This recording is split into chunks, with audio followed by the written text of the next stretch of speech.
It's that time where we bring to you the Gorgeous Woman Show, and I'm so excited. My name is Reverend Ruth Wamoyo, and as always, we bring to you wonderful guests, women that have been through experiences and overcome by the grace of God. And as they share their story with us, we are going to be inspired, encouraged, empowered, challenged, because that is the purpose of the show.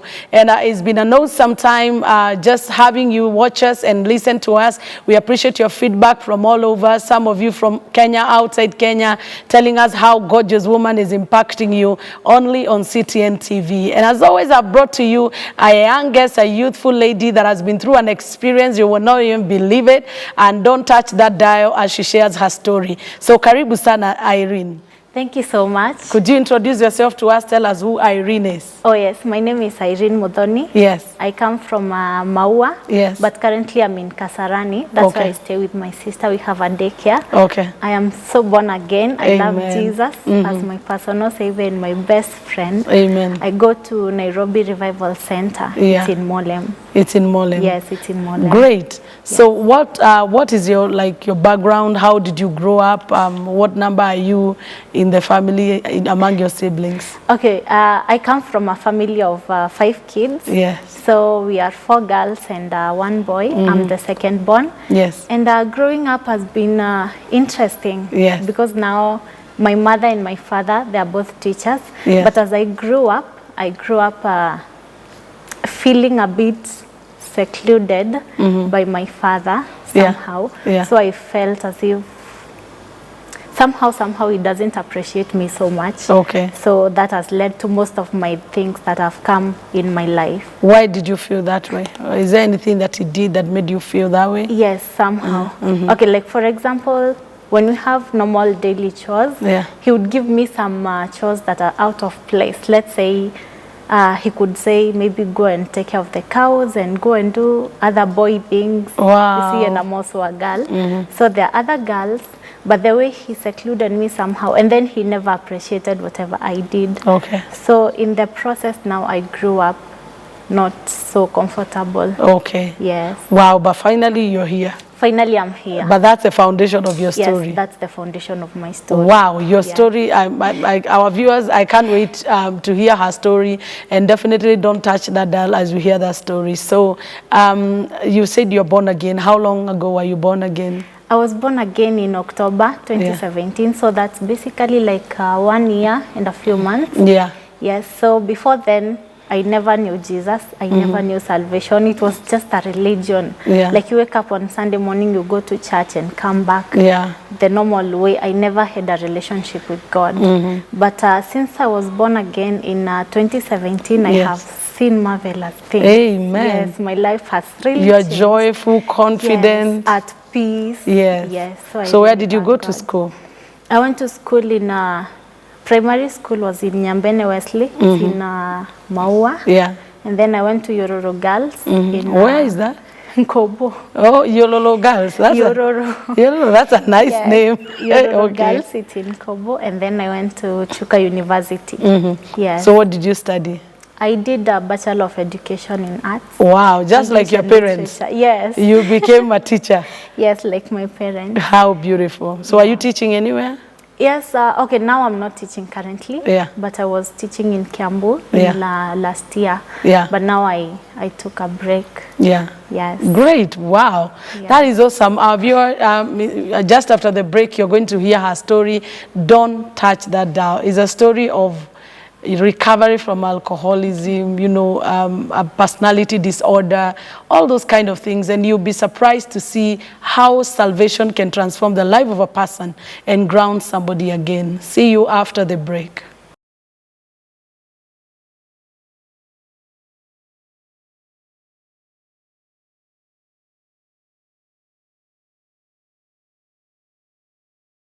Yeah, so that's the story of your life, that you became a teacher. Is it that you became a teacher by choice?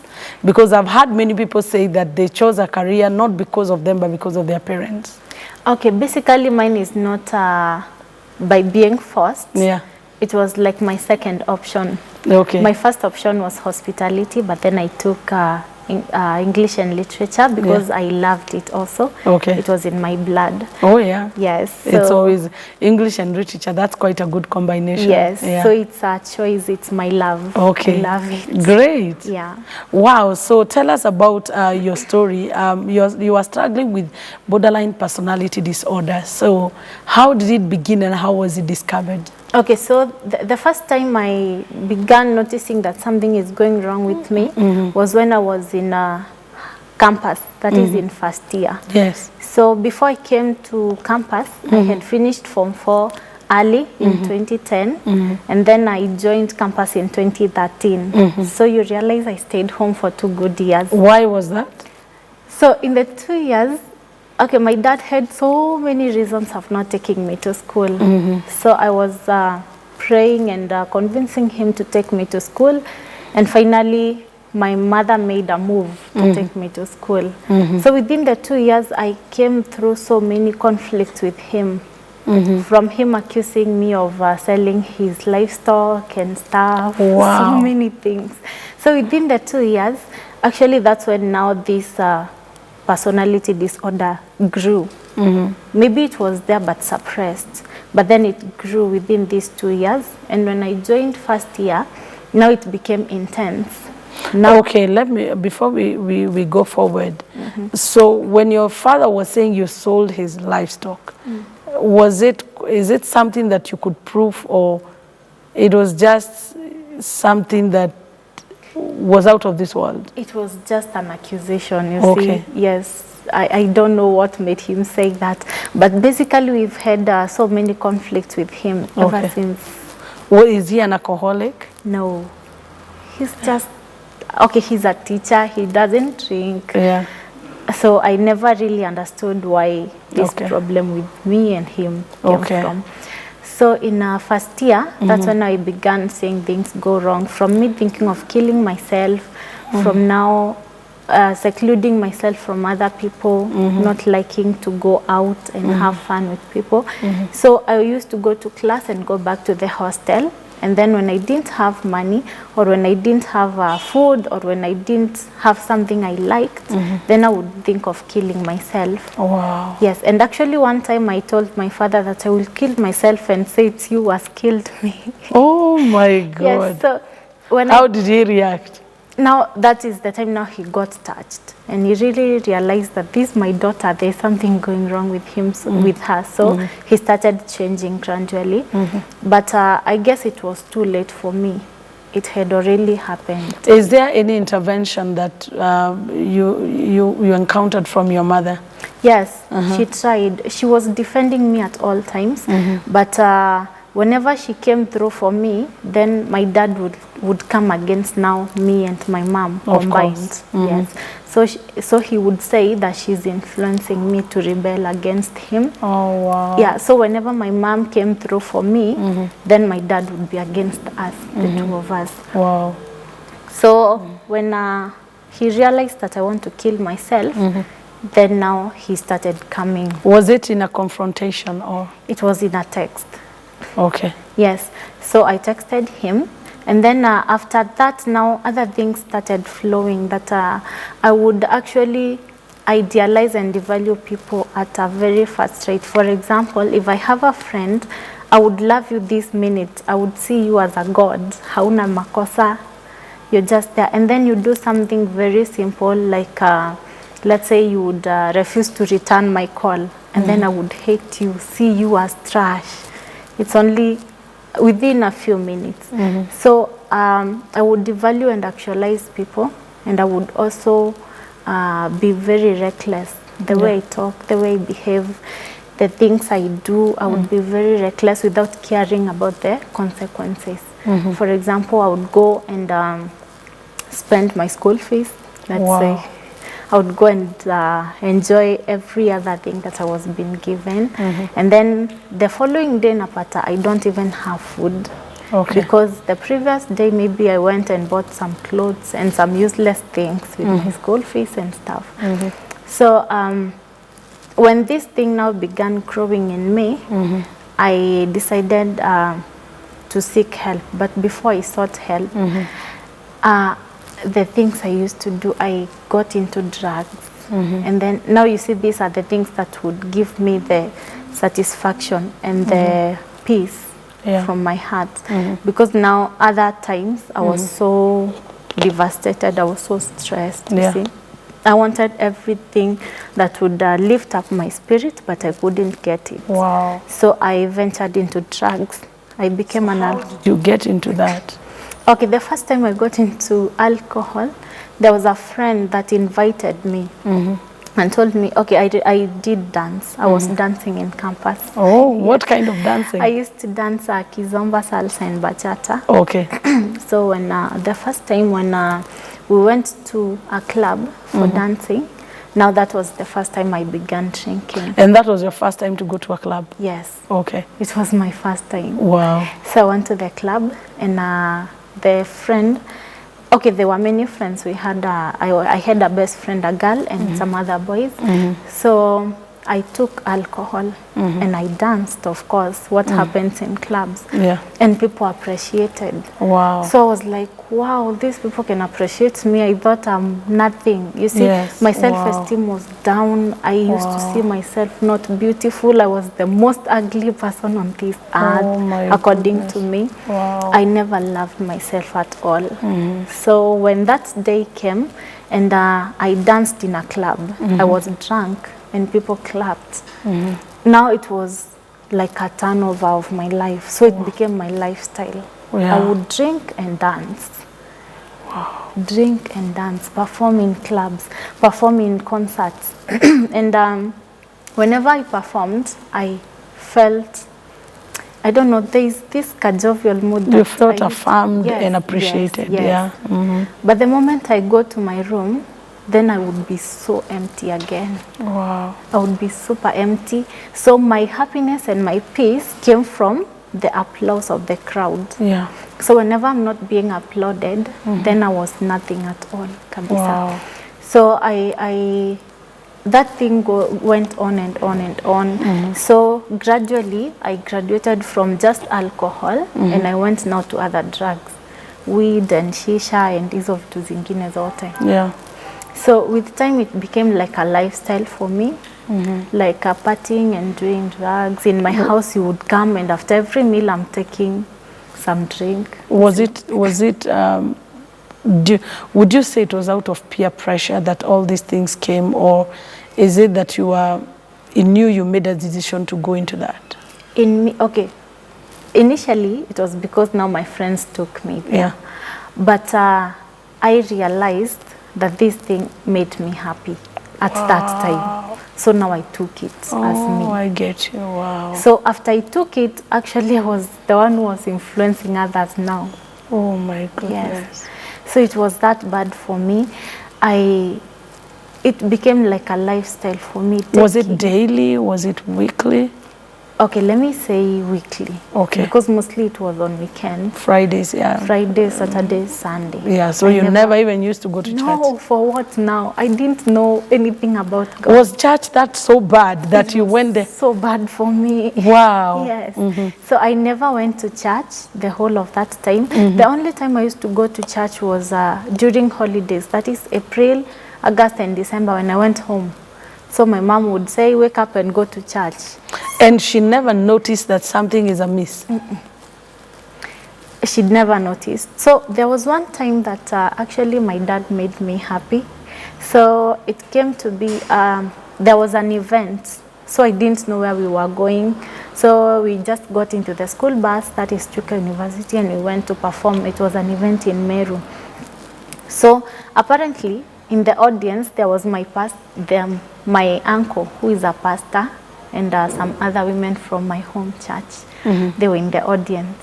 And there was no way I could escape that performance. So I danced and they saw. So they went and told my dad. So that was the time my dad warned me not to do those things. What kind of dance was it? It was a salsa dance and kizomba. And you know those dances are somehow erotic. Yeah, very erotic. Yes. Yeah, but you were dressed okay? Not really. Not really. So it was not anything that you would wish your pastor would see? No, actually I tried to go away from the performance, but they said, no, we've carried you this far, you are a lead dancer, you have to dance. So it's something officially that was being done by the campus? Yes, okay. It was a dance crew. Okay. Yes, a salsa dance crew, so I became so good in it, so I used to go to those places. So that time he said that I should never dance again. I refused. And I continued dancing. So did he tell you directly or he sent your uncle? No, he told me directly. He called me home actually. He told me to come home from school and then he told me. But that thing had become so part of me. I couldn't leave it. However much I wanted to, I couldn't leave it. So I continued with the dance and the drinking and the having fun. And eventually it came to a point where now my head was like, I was going out of my mind. I could go out of my house at 2 a.m. I'm walking in the streets. I don't even know where I'm going. Just walking in the streets and then I come back. It came to a point where if, now because I had friends, of course friends who are there in the campus. So whenever this friend now would disappoint me, I would feel so down. It's like it's the end of my world, kabisa. So I would cry. I would do all the silly stuff. I used to get money from men and use it recklessly like that. I would just walk out and let's say come back with a TV just like that, with money that wasn't meant for it. Well, had you rented a room or? Yes. Okay. So I had my own room and okay, I had furnished it, and those people, when they come in and they press the room, now I felt, now the places where I used to draw my happiness and my peace from is approval by people. Yes, approval by people, and nothing about me. Wow. So if you asked me to say something positive about myself, I had nothing to say. Wow. I would just say I'm ugly, I have fat legs, as in just negativity things, just negative things. Wow. So I really hated myself. Even when people said I'm beautiful, I would wonder, what do you mean? What do you mean? So it grew on and on and on and on until now it was time for me to start to look for help. Wow. What an inspiring story from a young lady. She's very young comparatively. She's below 30, and of course when you hear her age you can tell she's been through so much, but by the grace of God she has overcome. So just stay put as you hear the next phase of her story, because it's getting better as we dig deeper into her story. But above all, giving glory to God, because he can transform anybody. Doesn't matter what is happening around you, God can turn it around for your good. It's the Gorgeous Woman Show on CTN TV, where you only get such kind of guests. See you after the break.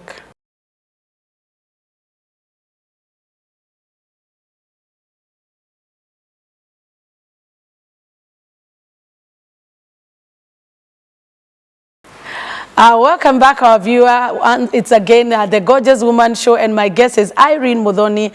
She has a story of dealing with a personality disorder, alcoholism, reckless living in her campus life. But above all, her story ends well, and we are continuing with her story. And Irene, we stopped at where you said that it came to a place where you wanted to be validated by people, and when they didn't validate you, it came to a place where even at night you'd walk out and go in the roam around in the streets at night. And at that point, that is when you knew you needed help. Yes. So where did you go from there? Okay, so after now I realized that I'm going like out of my mind somehow. I decided to look help in from the head of guidance and counseling in Chuka University at that time. Is there nobody in your among your friends or among your peers who could tell you that something is out of order? Yes. I had a friend, a best friend who was a girl by that time, and she used to tell me, Irene, how do you behave like this? Why do you behave like this? Like to you, when I don't put a full stop in my text, it's like a mountain. You behave as if I haven't given new air to breathe, you see. Oh, wow. And it's only a full stop. Yes, and it's only a full stop. It's only a comma that she didn't put in a text. Wow. And I act as if she has killed a person, you see. Wow. So I used to magnify everything and have everything. There is nothing that seemed small to me. And as a result, you lost friends as well. Yes, I lost friends, so many of them. And I couldn't let go of her. So she was the only person who stuck with me. Wow. What is her name? She's Doris. Oh, she's still your friend till today? Yes, till today. Oh, how beautiful. Yeah, so Doris would tell me, Irene, you're acting very weird. Yes, why do you act as if something is out of the way? It's just a small thing, you see. And I would tell her, you have to do this and you have to do this. Oh my goodness. So now when I saw her drifting away, I was so afraid to lose her. Wow. So I told her, okay, it's okay, then I'll look for help. Wow. So I went to this, his name is Dr. Kanga. He used to be head of guidance and counseling in Chuka University at that time. So I went and told him, I didn't know it's borderline personality disorder by that time. So I narrated my story and I told him, and then he told me, go slow. Like, tell me first about your family, tell me how you grew up. And the first session, of course, was to introduce myself. Yes.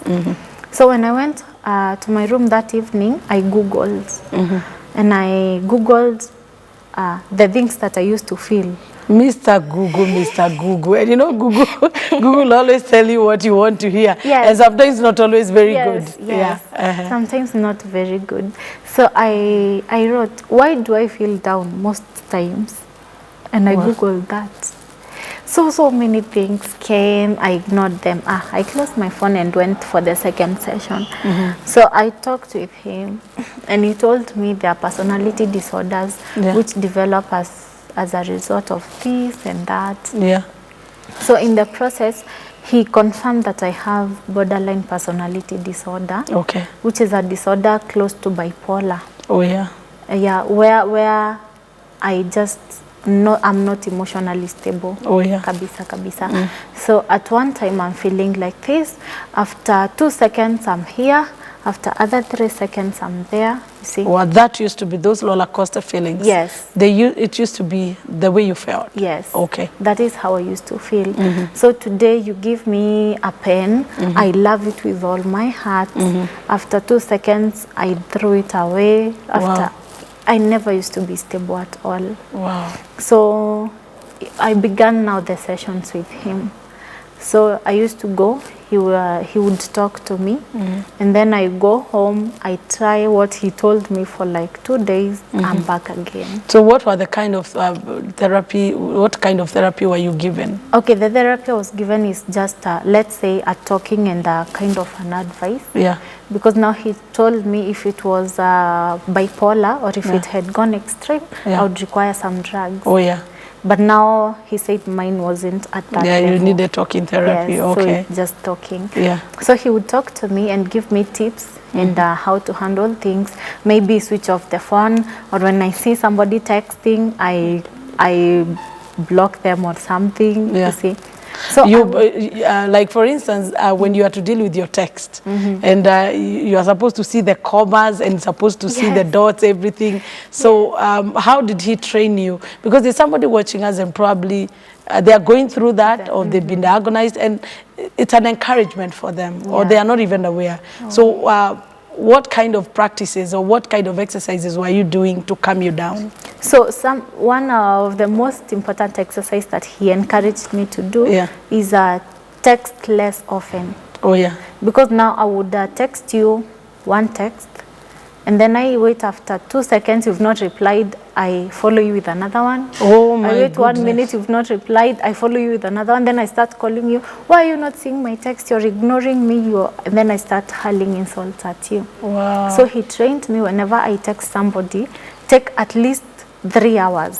Before that was quite an exercise for you. Before following with another one. And then I would struggle. I would literally look at the phone at 3 hours over so that I can text you again. So I graduated from 3 hours, I went to 5 hours, until now I was able to do 1 day.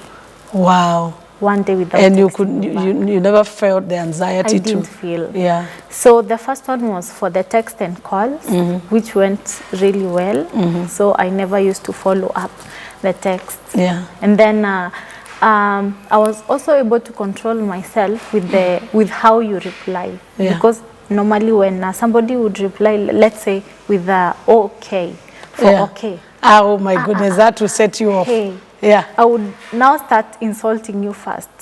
Why didn't you complete? Why didn't you complete the sentence? Oh, why didn't you see? My goodness. Those kind of things. And then literally, okay, with time, I was now able to control my texting and my calls. So I realized I was able to keep some friends. Oh, great. Through that. Oh, yeah. And he also trained me not to be so desperate. Oh, yeah. For people to approve me. So he told me, if you can drop the dancing. Yeah. First. Oh, my. Now, because I used to draw my happiness from the applause. Yeah. So he told me, if you can drop the dancing first, yeah. search yourself. Yeah, stop the external stimulation and now begin to look inward. Inside. Oh my goodness, that was now a blow. Yes. It was a blow for me. Yeah. But actually, it was helped by me going for teaching practice. You know, now teaching practice, I don't perform, I don't dance. Yeah. I'm in teaching now. Yes. So I decided now to come back, to leave the dancing kidogo, and then I started searching myself. So by the time I was coming from teaching practice, remember for 3 months I had no interaction with him. Yeah. So I came back fully loaded again. Oh my goodness. Now because I can imagine you're dealing with students. Yes. So the alcoholism is back. Wow. I'm being told now you train music, dances. So you see I'm back again, and the therapy is kind of fading away. Wow. Because now I was from 2015 January, that's when I started now the therapy. Wow. And then I went to teaching practice in a second term. That is in May. In 2015? Yes, in 2015. So by the time I came back in September, it was kind of wearing off. Okay. So I began again for a few months, and then I completed campus. So after completing campus, remember now, after the therapy now, I don't know what used to happen. After I go for therapy and I leave that room, it's like now it has come back again. Wow. So I went out. I had no access of him, Dr. Kanga, so I was by myself. And outside here, when I was now working, I decided now to go for therapy somewhere else. Okay. Because now I can't access him. I'm no longer a student, so I cannot go there for free. So I have to look for somebody. And the cheapest session I could get here was 2,000 for 30 minutes. Wow, yeah. So I couldn't afford that at all. So I decided, okay, after now seeing I couldn't afford 2,000, of course, for 30 minutes, I decided to do away with them and stay like that. Wow. So, were your parents aware that you were going through therapy? Yes. My mom was aware, but my dad wasn't. My mom was aware, and she didn't think it's something very big or important. So she thought it's just the normal teenage crisis. Yeah. And it never occurred to her that you were going deeper into addiction, or probably when you went home, you tidied up. Yes. So she never noted anything, actually. Wow. She never noted anything. The minute I told her that I'm going through therapy, she was like, therapy about what? And I told her this is what I've been going through, and she didn't think it's something big. Okay, I didn't give her the details. So I just told her, Juju. Yeah, I know. So she never took so much importance in it. So actually, nobody in my family knew that I was really going deep. Wow. So I was the only one who now decided to seek help. So even in this one where I was being charged 2,000, I never told anyone that I had gone to look for somebody to help me outside school. So after now I couldn't afford that. I continued now with the addictions, with the drugs, with the... And now that you are working, yes, you are financially empowered to do it. Yes. So how much of your salary would go to, like, to those habits and that lifestyle? Actually, what happened, when my salary comes in, I would spend it, and then by the second week, I'm done. Then now I start getting loans.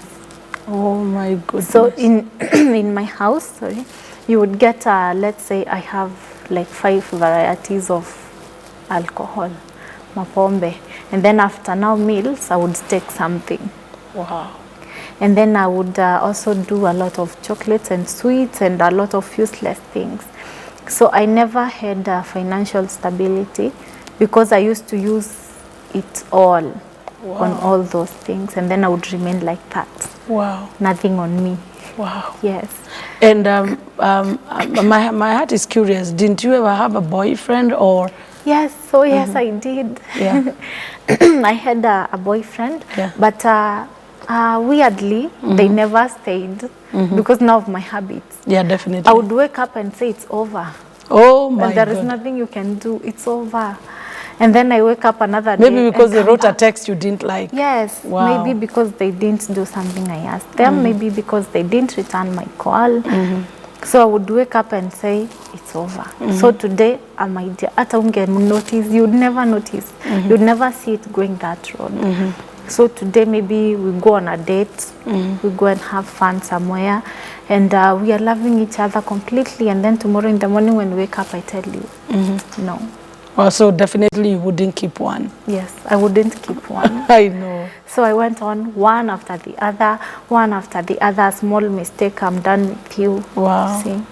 And then they also would, some of them would also be pissed off with me. Of course. Yes. So for example, I want you to call me every time. I want you to text me every time. Of course not. Oh yeah, you were too demanding. Yeah, yes. I know. I was so demanding. I wanted to go to places with them. Some of the places they cannot even go. Let's say clubs. I want you to take me clubbing like every Friday, let's say. Wow. I want you to connect me somewhere I can do a concert. A secular concert. You cannot do that. Yeah. So I was super demanding and I couldn't keep them. Okay. So I had so many of them at that particular time. Wow, until now you decided enough, you don't want you don't want any therapy. Yes. So we get to that point in the next segment where you found help. Yes. Because and we are not saying that therapy didn't work. It's only that probably you couldn't afford it. Yeah. And had temporary relief, but Jesus, of course, has the greatest reward in life. Yes. Amen. My viewer, we are enjoying the story of Irene Nganga, recovery from a borderline personality disorder, and of course that she has given us what it made her do, but eventually we are just about to hear how the Lord delivered her. See you after the break.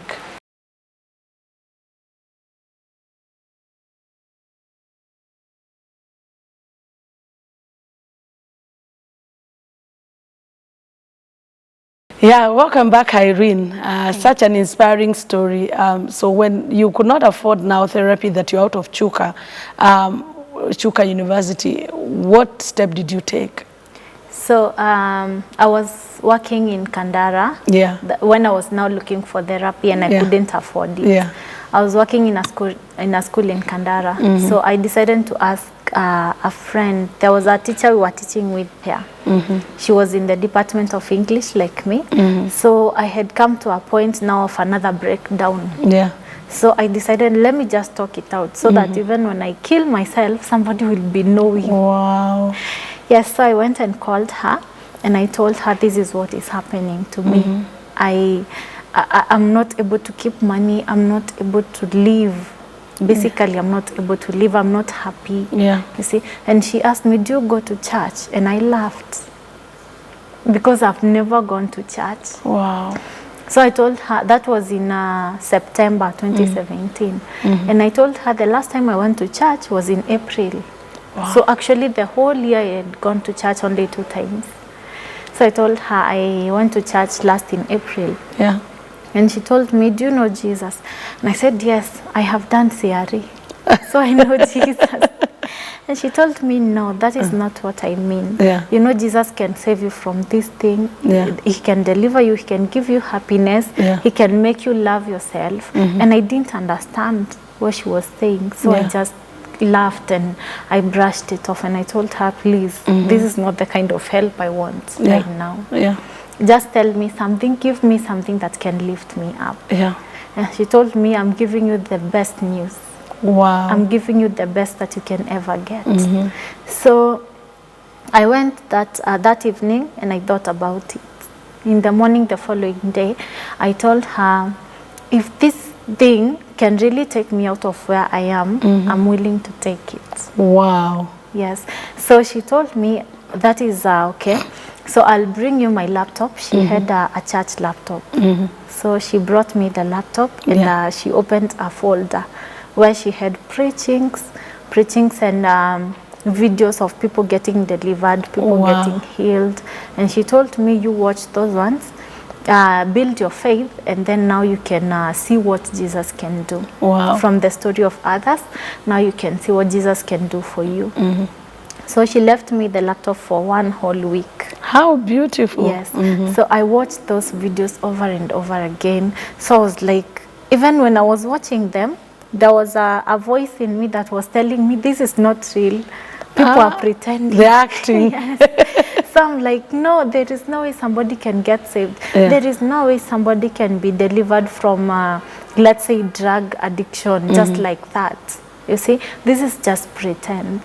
And she came and she asked me, how are the videos? And I said, they were okay, but some of them, they are not real. And she told me, no, you have to believe this is Jesus. And she gave me Bible verses. And she used to read for me the Bible. So by the time I went to receive Jesus, I had my faith built up. Wow. So she brought me up kidogo kidogo. And then finally she told me, on a Friday, let's go to our church. Wow. And I asked her, do you go to church on Friday? And she told me, yes. We go to, that is a midweek service. I have never heard of midweek services. So I only knew it's a Sunday from, let's say, 10 to 1. So she told me on Friday, let's go. And I said, it's okay. So she's the one who led me to the church, and I went. I never closed my eyes. Of course. I never sang. I was just like there, a statue. What was going on in your mind at that time? Now, what was going on in my mind was like, now these people, don't they have a life? You see? And you already didn't have a life yourself. And I didn't have a life. So in my mind, I was like, these people cannot be here on a Friday. You see? So even with the building of my faith, with the videos, there is still part of me that was reluctant, you see. So I stayed in the service. They did the praise and worship. I didn't sing. They did the preaching.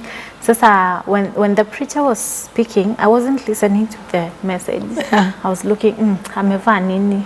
Oh, my goodness. Akuchana nywele. You see, those kind of things. I never listened to the message. So when it came to prayer now, the mass prayer, he called me. I ignored him. He called me again. I didn't go to him. By name or just came to you?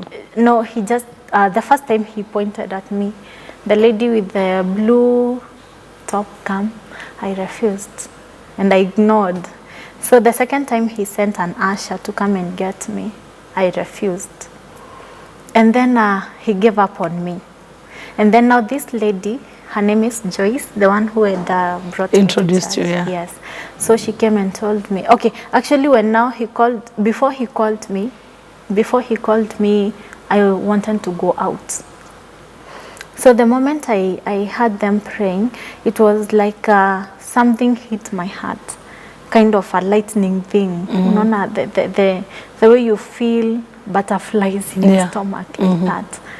So I wanted to run away. And Joyce came and told me, you don't go out. I'll stay with you. Don't be scared. We just pray. It's just a prayer. You know, now for me, we used to go to Methodist at home. So we never had that intensive prayer. So that one now scared me off. And I wanted to run away out of church. And she told me, don't go. Just stay. So when now the pastor saw that I wanted to go away, now he now called me. So afterwards now she told me, you said you want to receive Jesus. Why do you want to run away? And I told her, we can go, I will receive him in my house. Wow. I told her I don't want to be in church. We can just go to the house. You can just tell me how I will receive him, and then I will receive him in my house. I thought Jesus is omnipresent. He's off everywhere. So how convenient. Yes. Yeah. So she told me, it's okay, but let's just stay here. We go to the prayer line, you receive Jesus, and then you go home. And I said, no one is praying for me. No one is laying hands on me. Wow. And she told me it's okay, that let's then stand here.